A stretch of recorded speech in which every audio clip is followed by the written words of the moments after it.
Welcome to The Explainer. Today we're going to talk about how to transform your backyard from a place where finches just visit into a permanent home they'll come back to generation after generation. And it's all about learning to think like a botanist. Okay, so let's really dig into this core idea, because it changes everything. This isn't just about putting out a bird feeder. This is about building an entire world where finches don't just eat, they nest, they raise their young, and they survive the winter. And the difference is, well, it's pretty stark. A feeder is really just a fast food stop, right? It's convenient, sure, but it's gone the second you stop filling it. A native habitat, though, that's a self-sustaining, vibrant community. It's not just food, it's shelter, it's nesting materials, it's a reliable home, year after year. So this is the big mental shift, right? It's crucial. We're moving beyond just hosting finches for a quick meal, and we're starting to think about creating an entire world for them to truly live in.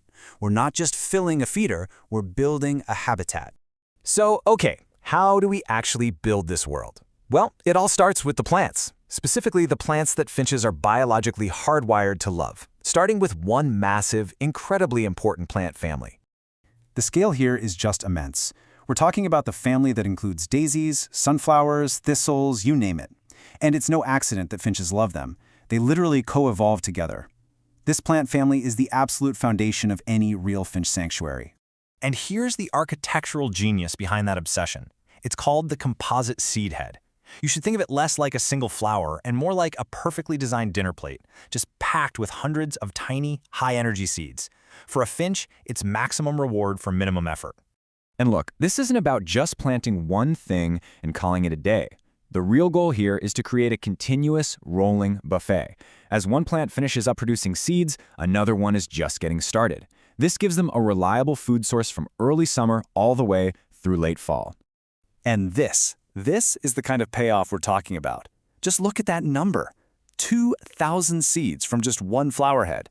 That's not just a meal, that's a feast that can support multiple birds for weeks.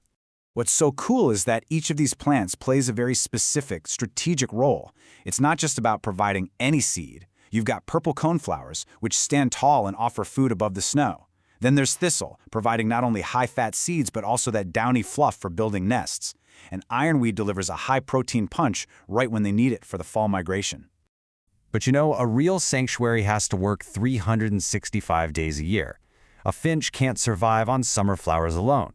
And that means we need to think beyond the flower bed and start building the permanent infrastructure they need for survival. So let's talk about that permanent infrastructure. Because when all those flowers are gone and the ground is covered in snow, it's the trees and shrubs that are going to keep finch colonies safe and fed through the absolute harshest months of the year. Okay, so here you've got two totally different, but equally vital winter survival strategies. On one side, you have catkins from trees like birch and alder. They're like a slow-release pantry, just dropping tiny seeds all winter long. And on the other side, you've got the cones from conifers, which are like high-fat emergency rations, packed with calories for the coldest days. And this really just drives home how critical those trees are. I mean, look at that. A whopping 70% of a finch's winter diet can come from just birch, alder, and conifer seeds. This isn't just a little snack. It's the main course for their entire winter survival. Okay, so we've got the what, the right plants. Now let's talk about the how, the architecture. It's not just what you plant, but how you arrange it. And the key to this is a really simple but powerful technique called the layering method. Think of this as the blueprint for creating a complete habitat. First, you have the canopy layer, tall trees that give finches a safe place to watch for predators. Second, you've got the shrub layer, providing that dense cover they need for nesting and a quick escape. And third, the ground layer, with patches of wild food. It's a whole system. And that middle layer, it's so much more than just a hiding spot. It's the nursery. This is where finches feel safe enough to actually build their nests and raise the next generation, totally concealed from hawks up above and cats down below. And this number, wow, this reveals a hidden truth about why going native is so important. You see, while adult finches are mostly seed eaters, their growing babies need protein, and native plants, like an oak tree, are basically insect buffets providing hundreds of species of caterpillars and other bugs that are absolutely essential for raising healthy young. And I mean, the difference is just night and day. A native oak is a bustling city of life. That non-native ornamental tree, it's often an ecological ghost town. So by choosing native plants, you're not just planting a tree. You're fueling the entire food web that finches and their young absolutely depend on. All right, now we get to what might be the most empowering part of this whole thing. The single best way to manage this sanctuary is, believe it or not, to just relax and do a little less. This is probably the biggest mental hurdle for any gardener, right? Rule number 1, stop deadheading your flowers. We're trained to see a spent flower as a mess to be tidied up.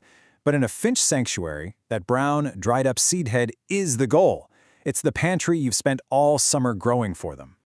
And rule number 2 follows that exact same logic. You know that urge you get in the fall to clean up the garden? You have to fight it. Because when you do that, you're basically throwing away the finch's winter life support system. Those standing stems are food, they're perches, and they're shelter from winter storms. So it really makes you ask the question, what are we looking at here?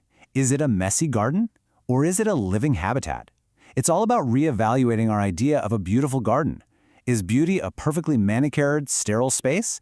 Or is it a dynamic, buzzing space that's full of life, even in the dead of winter? And here's the payoff.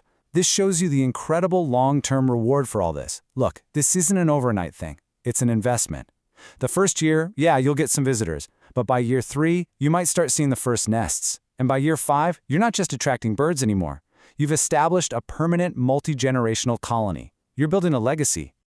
So this is the thought I want to leave you with.